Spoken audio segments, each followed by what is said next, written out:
সবাইকে। আমি অনেকদিন পর একটা ছোট ভিডিও নিয়ে আসছি। ভিডিওটা খুবই স্পেসিফিক এবং ছোট হবে। সেটা হচ্ছে যে আমাদের এই টিভের সেক্টরের যে বর্তমান অবস্থা নিয়ে কোশ্চেন মার্ক তৈরি হচ্ছে, অনেক মতামত বিনিময় হচ্ছে, বেশিরভাগ নেগেটিভ।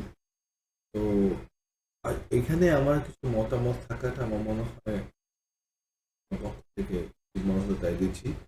সেটা হচ্ছে কে দায়ী? একটা ছোট কোশ্চেন, কে দায়ী টিভিটির অবস্থা?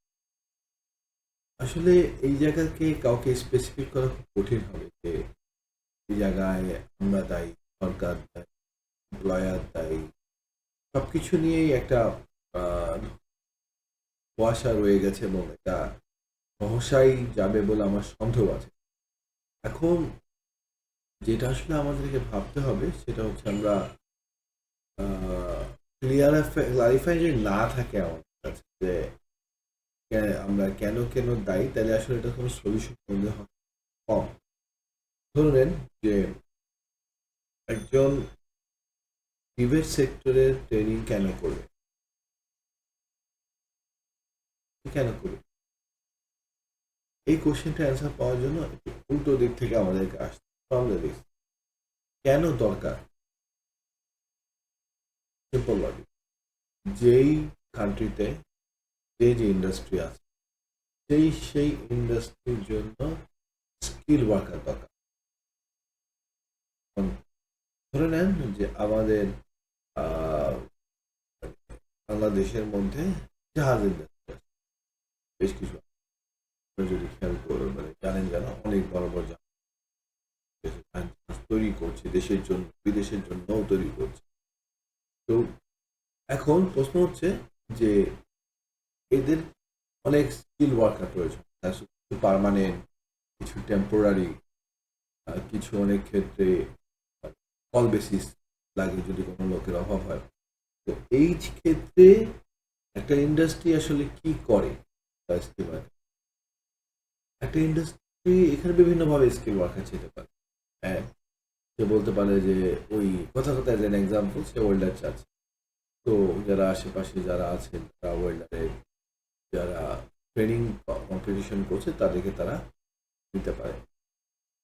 আবার তারা নিজেরা একটা ইনস্টিটিউট খুলতে পারে, অনেকেরই আছে ইনস্টিটিউট খুলে নিতে পারে। নিজেরা 2-3 মাসের ট্রেনিং, 4 মাসের ট্রেনিং করায় নিজেরা এদেরকে রিক্রুট করতে পারে। আবার কিছুটা ডুয়াল মুড করতে পারে, কিছু ওখানে ট্রেনিং, কিছু ইন্ডাস্ট্রিতে ট্রেনিং। আবার এরা ডিরেক্টলি রিক্রুট করে নিতে পারে, যে ক্ষেত্রে অবশ্য যারা বোঝে যে এইচআর এর জন্য এটা একটা প্রবলেম, তারা এটা আসলে করতে চায় না। তো অনেক ওয়ে আছে আরো, আমি 3-4টা মেজর ওয়ে কথা বলছি আপনাদেরকে। তো আমরা যদি একটা জিনিস বুঝি বা বোঝার চেষ্টা করি, দেখবেন যে এই জায়গাটা পুরোটাই বা মেজরিটি অধিকাংশ অংশটাই ইন্ডাস্ট্রির হাতে কানেক্ট। ইন্ডাস্ট্রি যা চাবে, ইন্ডাস্ট্রিতে যা লোক প্রয়োজন হবে, সেগুলোই জন্য স্কিল ওয়ার্কার প্রয়োজন, এর বাইরে না কিন্তু। এখন কথার কথা যে একটা জায়গাতে আপনার কোনো এগ্রিকালচারাল অপশনস খোলা নেই, এখানে হয়তো ম্যানুফ্যাকচারিং ইউনিট নেই, এগ্রিকালচার টুলস ইকুইপমেন্ট অথবা এগ্রিকালচার করার মতো জায়গা নেই। স্বাভাবিক ব্যাপার, যেখানে জায়গা আছে তার সাথে ম্যানুফ্যাকচারিং একটা কানেক্টিভিটি থাকে। ওইখানে আপনি একটা কোর্স লঞ্চ করলেন যে যেখানে এগ্রিকালচার আপনি তৈরি করবেন। আদৌ কি ওটা কোনো কাজে লাগবে? আদৌ মানে কত পার্সেন্ট লোক সেখান থেকে গিয়ে আরেক জায়গায় এগ্রিকালচারের জন্য কাজ করতে যাবে? খুব মাইনর পার্সেন্টেজ হবে সেটা। তো এই জায়গাতে আমরা ভুল করি as a training service provider. আমরা যেখানে প্রয়োজন নেই সেখানে ট্রেনিং গুলো অনেক ক্ষেত্রে করে আছি। আপনার যদি ধরেন এখানে আরো একটা বিষয় থাকে ট্রেনিং প্রোভাইডারের ক্ষেত্রে, যে ধরে নেন যে আমাদের মার্কেট অ্যাসেসমেন্টে আমরা দেখলাম যে আমাদের এই বছরে টোটাল এই এলাকাতে 50 জন ট্রেনিং লাগবে। এই 50 জন ট্রেনিং দেওয়ার জন্য 5টা প্রতিষ্ঠান 20 জন করে 100 জন ট্রেনিং তৈরি হয়। কথার কথা, আমি তো অনেক কম বললাম, আর অনেক বেশি হয়। সেই ক্ষেত্রে আপনার কি মনে হয় যে এই যে বাকি জনগুলো তারা কি করে? তারা কি ন্যাশনাল মার্কেটে যুক্ত হয়? খুব রেয়ার পিস, 1-2%, 3% ন্যাশনাল মার্কেটে বাকিরা বসে। তো যত আমরা ট্রেনিং করাই না কেন কোনো কাজে লাগে না, because industry doesn't need that. I am talking about industry means not like দের প্রতিষ্ঠান, সেলফ এমপ্লয়মেন্ট ইন্ডাস্ট্রি একটা বড় ইন্ডাস্ট্রি। আমার দেখা এক্সপিরিয়েন্স থেকে এটা আসে যে একই জায়গাতে 5-6টা ট্রেনিং স্টুডেন্টস যারা বসে আছে তারা, সরি 5-6টা একই জায়গায় 5-6টা টেলারিং এর দোকান আছে, কিন্তু যেখানে লোকজনই হচ্ছে 200 জন।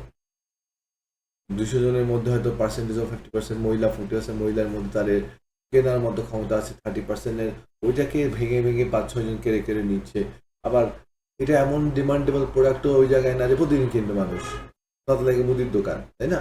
তো এইসব ব্যাপারকে মাথায় রেখে আসলে কোর্স সিলেকশন হওয়াটা জরুরি। এইখানে প্রতিষ্ঠানকে আইডেন্টিফাই করতে হবে, বিজনেস অ্যানালাইসিস শিখতে হবে, আবার সরকারকেও এখানে কিছু rules and regulation set up করে দিতে হবে যে আমরা আসলে কি করতে চাই।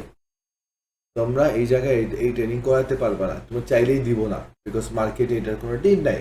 তোমরা অহেতুক ম্যান পাওয়ার ডেভেলপ করছো, যেটা দরকার সেটা করো। এটা একটা বড় রোল সরকারের আছে। আবার এখানে সরকারের আরেকটা বড় রোল আছে যে যেহেতু ইন্ডাস্ট্রি নির্ভরশীল ডিবেট, তো আমাদেরকে ইন্ডাস্ট্রিতে সেই রিকোয়ারমেন্টটি সেট আপ করতে হবে যেটা প্রয়োজন আছে, সেটা একটা অ্যানালাইসিস, কন্টিনিউয়াস অ্যানালাইসিস বা এলএমআইএস আমাদের থাকতে হবে। যদিও সরকারের পলিসিতে এলএমআইএস আছে, বাট আমি এখন পর্যন্ত আমার চোখে পড়ে নাই যে সেন্ট্রাল লেভেল থেকে এটা কন্ট্রোল কিভাবে হয়।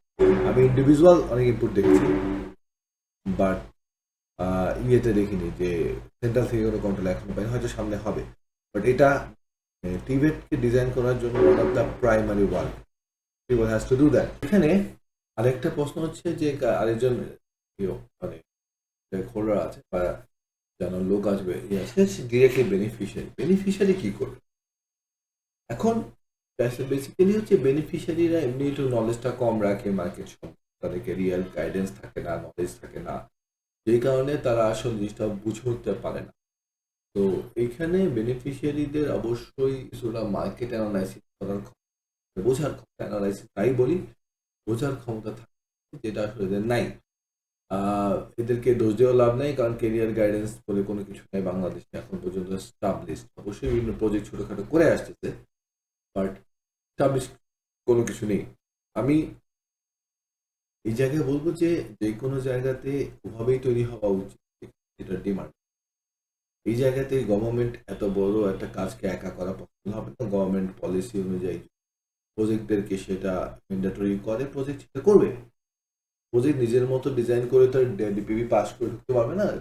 সেখানে গভর্নমেন্টের পলিসির সাথে বা আমাদের যে স্ট্র্যাটেজিক প্ল্যান আছে 2041-এর, আবার আমাদের যে ডেল্টা প্ল্যান, বডি প্ল্যান আছে, সেগুলোকে নিয়েই আসলে কাজ করতে। তো এখানে একটা বড় ইস্যু রয়ে যায় যে গভর্নমেন্টের সাথে কতটুকু কম্বাইন করে কাজ করতে হয়, প্রজেক্টের একটা কম্বিনেশন। এখানটা বড় ইস্যু আছে, যাই হোক ওটা অনেক ডিটেলস ইস্যু, আমি সেখানে নাই যাই। ইজি সলিউশন যে এখানে সরকার দুইটা কাজ করতে পারে, ইন্ডাস্ট্রিয়াল এরিয়া ডিফাইন করে দিতে পারে, যেটা অলরেডি করছে, তারা economic zone turn by turn করছে। সেখানে অবশ্যই সরকারকে ইনস্টিটিউটকে ট্রেন আপ করতে হবে, ক্যাপাসিটি ডেভেলপ করে দিতে হবে যে হ্যাঁ তোমরা এই কাজ করে একটু বেশি করতে পারবো। তাহলে সেই ক্ষেত্রে অহেতুক ট্রেন লোক ডেভেলপ হবে না, বিকজ মার্কেটের ডিমান্ড অনুযায়ী। আর এখানে এটা একটা বড় ইম্প্যাক্ট হচ্ছে ন্যাশনাল মার্কেট সবসময় ওপেন, সবসময় ওপেন, বাট এখানে ইকোনমিক্যাল মার্কেটটা নিয়ে আমাদের বেশি কাজ, বিকজ এই মুহূর্তে যদি মানে যেটা আমাদের বাংলাদেশ সরকারের প্রধানমন্ত্রী বলেছেন যে আমাদেরকে নিজ নিজ জায়গায় যা যা পারেন প্রোডিউস করেন, বিকজ সামনে একটা দুর্ভিক্ষ আসতেছে, because of the war is happening in the world.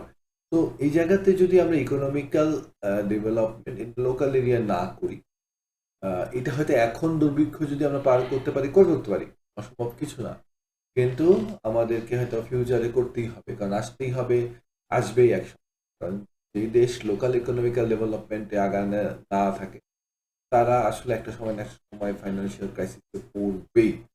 এটা মানে অর্থনীতি বলে তাই।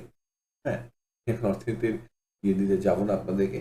তো যাই হোক, আমার আপনাদের সবার কাছে এটাই অনুরোধ যে আপনারা যারা টিএসপি আছেন তারা এতটুকু মাথায় রাখবেন যে প্রোভাইড দ্য ট্রেনিং যেটা আসলে লোকাল মার্কেট ডিমান্ড আছে। লোকাল মার্কেট, ন্যাশনাল মার্কেট রাখতে পারেন 10%-50% ন্যাশনাল মার্কেট কোর্সেস, বাট সেটা আসলে খুব বেশি যেন না হয়। এটা একটা। দ্বিতীয় যেটা হচ্ছে যে গভর্নমেন্টের এখানে আসলে খুব মেজর কোনো কাজ করার কিছু ওনারা economical sector development set up করে দিয়ে পলিসিকে মাথায় রেখে according to policy step by step আগালে আমার মনে হয় যে এখানে তেমন করা হবে না। পলিসি ম্যানেজ করে কোয়ালিটি মেনটেন্স করাটাই কাজ তাদের হবে, বেসিক্যালি অপারেশনাল। আর এখানে আরেকটা যেটা বেশি মাথায় রাখতে হবে সেটা হচ্ছে প্রজেক্টকে খুব প্রজেক্টগুলোকে খুব ভালো করে বুঝতে হবে যে প্রজেক্ট নিয়ে আসলে হবে না, আমাদেরকে আসলে সেক্টরাল ডেভেলপমেন্টকে মাথায় নিয়ে খেয়ে কাজ করতে। ঠিক আছে, আমরা প্রজেক্ট দিলাম, তোমরা 5,000 লোককে ট্রেনিং করে দাও। It should be not like that, because আমরা 5,000 লোককে তৈরি করে কোথায় প্লেসমেন্ট করবো, জায়গায় তো নেই।